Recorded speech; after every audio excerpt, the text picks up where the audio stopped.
नफ्सियाती हथकंडों को समझना दरअसल अपने जहन के गिर्द एक हिफाजती हसार कायम करने के मुतरादिफ है। रोजमर्रा की जिंदगी, रिश्तों, काम की जगह और यहाँ तक कि मार्केटिंग में भी इन चालों का कसरत से इस्तेमाल होता है। इनका मकसद आपके फैसलों, जज्बात और रवैयों को किसी दूसरे के मफाद में मोड़ना होता है। मुहर्रिक चैनल में दिलचस्पी लेने वालों को खुश आमदीद। ये मुहर्रिक वो चैनल है जहां मुस्तकबल के तमाम कामयाब लोगों को मजीद कामयाबियों की तहरीक मिलती है। हमारी तहकीक के मुताबिक 12 ऐसे अहम नफ्सियाती हथकंडे हैं जो ना सिर्फ लोग हम पर आजमाते हैं बल्कि अदारे और मीडिया भी हम पर आजमाता है। इस वीडियो में हमने तफसील से उनके मुतल्लिक बात की है ताकि उनका मैकेनिज्म समझकर आप खुद को किसी भी तरह के जज्बाती एहतसाल से बचा सकें। तो आइए शुरू करते हैं। Number 1, gaslighting. Gaslighting जज्बाती इस्तेहसाल की एक इंतहाई खतरनाक और खामोश शक्ल है जिसका मकसद शिकार को उसकी अपनी यादाश्त, अदराक और जहनी तवाज़ुन पर शक करने पर मजबूर करना होता है। ये इस्तिलाह 1938 के एक ड्रामे गैस लाइट से निकली है जिसमें एक शोहर घर की बत्तियों को मद्दम कर देता है और जब बीवी उसका जिक्र करती है तो वो उसे पागल साबित करने की कोशिश करता है। हकीकी जिंदगी में जोड़ तोड़ करने वाला मैनिपुलेटर हकायक को इस डटाई से जुटलाता है कि आप खुद को ही कसूरवार समझने लगते हैं। मैंने ऐसा कभी नहीं कहा, तुम पागल हो रही हो, ये सिर्फ तुम्हारे दिमाग की इख्तरा है या तुम बातों का बतंगड़ बनाते हो जैसे जुमले इसका तुर्रे इम्तियाज हैं। इसका बुनियादी मकसद आपकी कुव्वत फैसला को मफलूज करके आप पर मुकम्मल कंट्रोल हासिल करना होता है। इसका शिकार इंसान आहिस्ता आहिस्ता अपना एतमाद खो देता है और हर बात के लिए इसी शख्स पर इन्हिसार करने लगता है जो इसका इस्तेहसाल कर रहा होता है।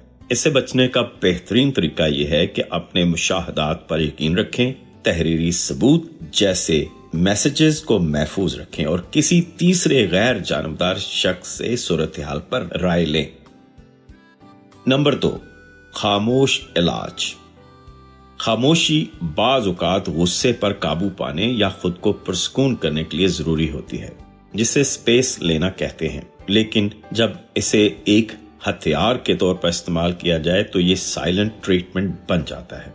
ये दरअसल बातचीत बंद करके दूसरे शख्स को जज्बाती तौर पर तन्हा और बेबस करने की एक जालिमाना तकनीक है।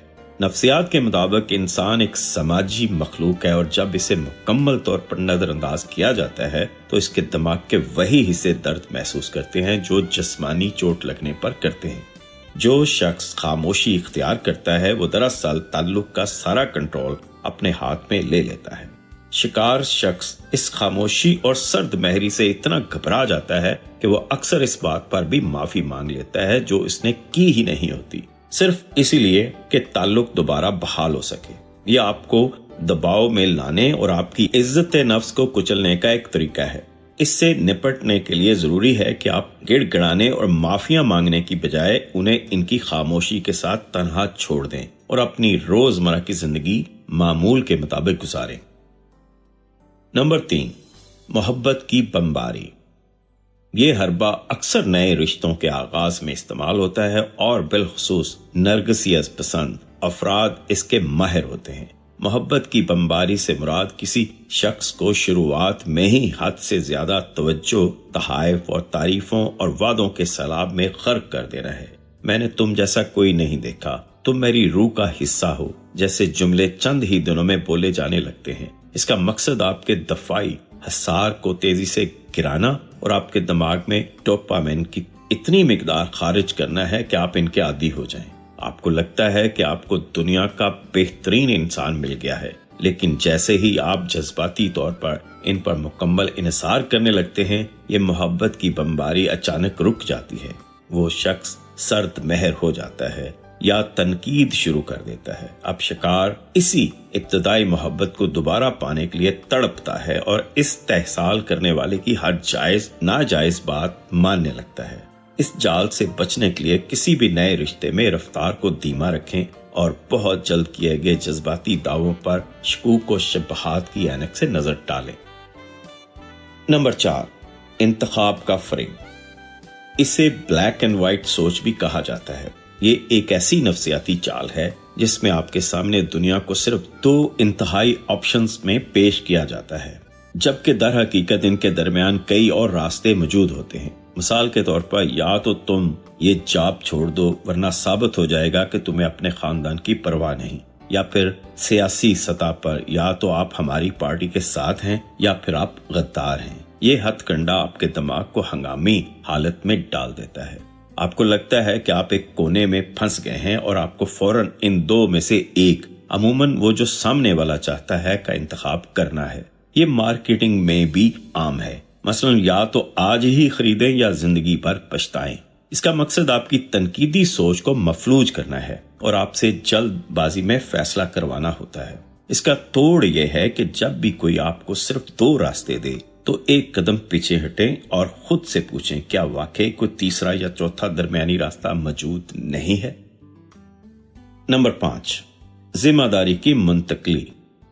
अपनी गलती तस्लीम करना एक पुख्ता और बालग इंसान की निशानी है, लेकिन जोड़ तोड़ करने वाले लोग कभी भी अपने अमाल की जिम्मेदारी नहीं लेते।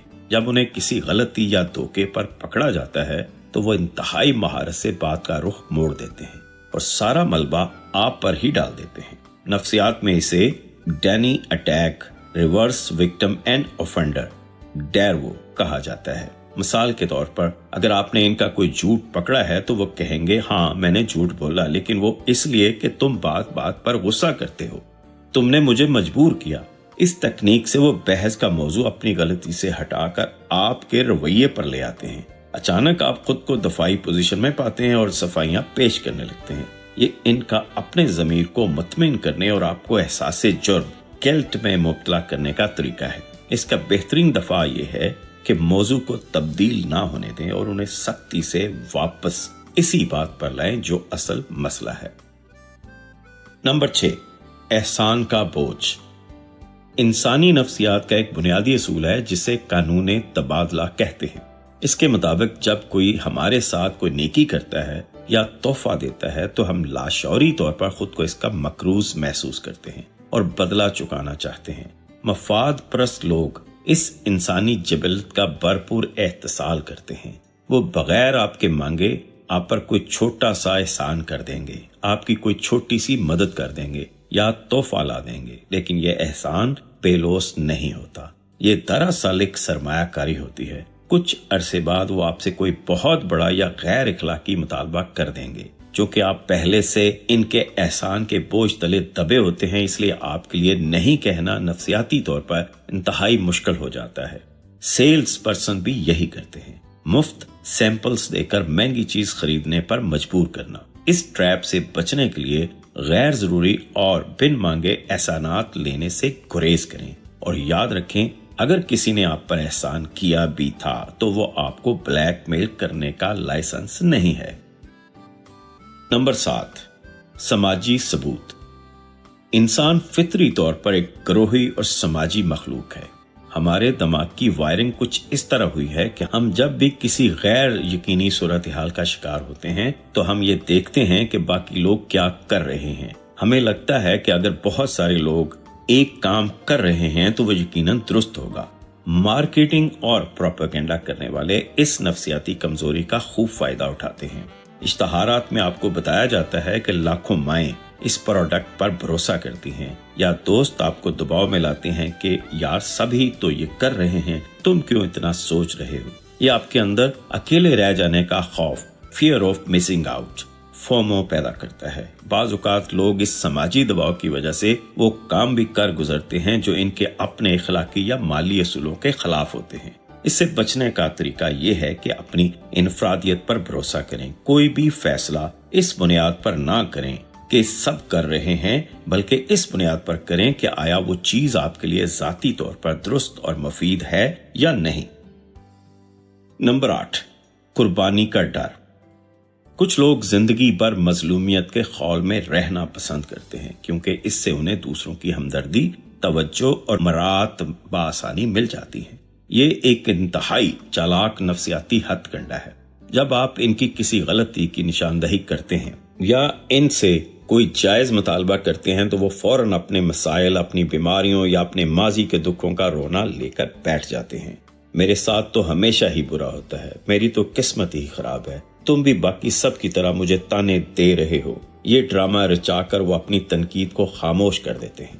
آپ کو ان پر ترس آ جاتا ہے اور آپ اصل مسئلے کو بھول کر الٹا انہیں دلاسے دینے لگتے ہیں۔ ایسے لوگ اپنے اعمال کی ذمہ داری لینے سے بھاگتے ہیں اور ہمدردی رکھنے والے لوگوں کی توانائی کو ایک جونک کی طرح چوس لیتے ہیں۔ ان کے ساتھ ڈیل کرتے ہوئے اپنی ہمدردی، ایمپتھی کو حدود میں رکھیں اور ان کے آنسوؤں کو اصل بحث سے توجہ ہٹانے کی اجازت نہ دیں۔ نمبر 9، خوف کا استعمال۔ انسانی دماغ میں خوف پیدا کرنے والا حصہ ایمگڈالا، منطق اور سوچ بچار کرنے والے حصے پری فرنٹل کارٹیکس سے زیادہ تیزی سے کام کرتا ہے۔ جب ہمیں ڈرایا جاتا ہے تو ہمارا دماغ سوچنا بند کر دیتا ہے اور ہم صرف بچاؤ کی فکر میں لگ جاتے ہیں۔ نفسیاتی جوڑ توڑ کرنے والے اس بایولوجیکل حقیقت کو بہت اچھی طرح جانتے ہیں۔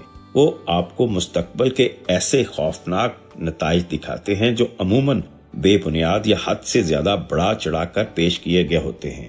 مثلاً ایک ٹاکسک پارٹنر کہے گا، اگر تم نے مجھے چھوڑ دیا تو تمہیں مجھ جیسا پیار کرنے والا کوئی نہیں ملے گا اور تم ساری زندگی تنہا رہو گے۔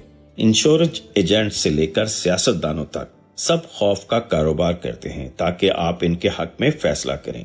جب آپ خوف زدہ ہوتے ہیں تو آپ آسانی سے کنٹرول کیے جا سکتے ہیں۔ اس کا توڑ یہ ہے کہ جب بھی کوئی آپ کو ڈرائے تو جذبات کی بجائے اعداد و شمار اور منطق کا سہارا لیں۔ صورتحال کا ٹھنڈے دماغ سے حقیقت پسندانہ جائزہ لیں۔ Number 10، projection. پروجیکشن ایک مشہور فرائیڈینین دفاعی میکنزم ہے جس میں ایک انسان اپنی ان خامیوں، غلط خیالات یا احساسات کو قبول کرنے کی بجائے ان کا الزام دوسروں پر تھوپ دیتا ہے۔ اگر ایک شخص خود اندر سے بے ایمان ہے اور دھوکہ دے رہا ہے تو وہ مسلسل اپنے ساتھی پر شک کرے گا اور اس پر دھوکے کا الزام لگائے گا۔ اگر کوئی خود بات بات پر غصہ کرتا ہے تو وہ آپ سے کہے گا، تم اتنے غصے میں کیوں ہو؟ یہ ہتھ کنڈا دراصل ان کی اپنی اندرونی شرمندگی اور احساس جرم کو چھپانے کا ایک طریقہ ہے۔ جب وہ آپ پر الزام لگاتے ہیں تو آپ خود کو ثابت کرنے کی صفائیوں میں الجھ جاتے ہیں اور ان کی اصل خامیوں سے آپ کی توجہ ہٹ جاتی ہے۔ یہ سمجھنا بہت ضروری ہے کہ بعض اوقات لوگوں کے آپ پر لگائے گئے الزامات دراصل ان کے اپنے کردار کا اعتراف ہوتے ہیں۔ ان کے لگائے گئے الزامات کو خود پر حاوی نہ کریں بلکہ سمجھیں کہ یہ ان کا اپنا اندرونی گند ہے جو وہ آپ پر اچھال رہے ہیں۔ نمبر 11، قدم جمانے کی تکنیک۔ یہ انسانی نفسیات پر مبنی مارکیٹنگ اور روزمرہ زندگی کی ایک کلاسک اور انتہائی مؤثر تکنیک ہے۔ انسانی فطرت ہے کہ وہ اپنے اعمال اور فیصلوں میں تسلسل برقرار رکھنا چاہتی ہے۔ اس تکنیک میں سامنے والا آپ سے پہلے ایک انتہائی چھوٹی، بے ضرر اور آسان سی بات مانگتا ہے جسے رد کرنا آپ کے لیے مشکل ہوتا ہے۔ مثال کے طور پر کوئی آپ سے کہے گا، کیا میں صرف 2 منٹ کے لیے آپ کا لیپ ٹاپ استعمال کر سکتا ہوں؟ جب آپ ہاں کہہ دیتے ہیں تو آپ نے نفسیاتی طور پر خود کو اس شخص کے لیے مددگار ثابت کر دیا ہے۔ تھوڑی دیر بعد وہ ایک بہت بڑا مطالبہ کر دے گا، کیا میں یہ لیپ ٹاپ ایک دن کے لیے گھر لے جا سکتا ہوں؟ چونکہ آپ پہلی بار ہاں کہہ چکے ہوتے ہیں اس لیے دوسری بار انکار کرنا آپ کے لیے نفسیاتی طور پر انتہائی مشکل ہو جاتا ہے۔ اسے بچنے کا بہترین طریقہ یہ ہے کہ ہر مطالبے کو آزادانہ طور پر پرکھیں۔ پچھلی ہاں آپ کو اگلی ہاں کہنے کا پابند نہیں بناتی۔ ضرورت پڑنے پر مضبوطی سے نہیں کہنا سیکھیں۔ نمبر 12، ٹرائنگولیشن یا تیسرے شخص کی شمولیت۔ ٹرائنگولیشن ایک انتہائی زہریلا اور ہوشیار نفسیاتی ہتھ کنڈا ہے جس میں جوڑ توڑ کرنے والا یعنی مینیپولیٹر 2 لوگوں کے درمیان براہ راست بات چیت کو ختم کر کے ایک تیسرے شخص کو جان بوجھ کر بیچ میں لے آتا ہے۔ اس کا مقصد 2 لوگوں کے درمیان غلط فہمیاں پیدا کرنا، حسد ابارنا اور صورتحال پر اپنا مکمل کنٹرول قائم کرنا ہوتا ہے۔ یہ لڑاؤ اور حکومت کرو یعنی ڈیوائیڈ اینڈ رول کی ہی ایک نفسیاتی شکل ہے۔ مثال کے طور پر ایک ٹاکسک پارٹنر آپ کو دباؤ میں لانے کے لیے کہے گا میری سابقہ دوست یا فلاں شخص تو میری اس بات پر کبھی غصہ نہیں کرتا تھا، یا میری ماں کا بھی یہی خیال ہے کہ تم اس معاملے میں غلط ہو۔ اس طرح وہ ایک تیسرے شخص جو شاید وہاں موجود بھی نہ ہو کا حوالہ دے کر آپ کو غیر محفوظ محسوس کرواتے ہیں اور آپ کو مجبور کرتے ہیں کہ آپ اس تیسرے شخص سے مقابلہ کر کے خود کو بہتر ثابت کریں۔ یہ ہر بات دفتروں میں بھی عام ہے، جہاں ایک باس دو ملازمین کے درمیان ایک دوسرے کی جھوٹی تعریف یا برائی کر کے انہیں آپس میں لڑوا دیتا ہے۔ اس چال سے بچنے کا بہترین طریقہ یہ ہے کہ موازنے کی اس گیم کا حصہ بننے سے صاف انکار کر دیں۔ جس تیسرے شخص کا حوالہ دیا جا رہا ہو، اگر ممکن ہو تو اس سے براہ راست بات کر کے حقیقت جان لیں، یا پھر سختی سے کہہ دیں کہ ہمیں اپنے مسائل میں کسی تیسرے کو لانے کی ضرورت نہیں، ہم صرف اپنی بات کریں گے۔ کمیونیکیشن کو براہ راست رکھنا اس ہتھ کنڈے کا سب سے بڑا توڑ ہے۔ یہ نفسیاتی ہتھ کنڈے ایسے ہیں جن سے کسی نہ کسی طرح ہمارا واسطہ ہر روز پڑتا ہے۔ اب آپ ان سے واقف ہو گئے ہیں اور اب آسانی سے بچ بھی سکتے ہیں۔ فیڈ بیک ضرور دیں اور محرک کو ہمیشہ یاد رکھیے، کیونکہ آپ کی کامیابی تک ہم ہیں آپ کے ساتھ۔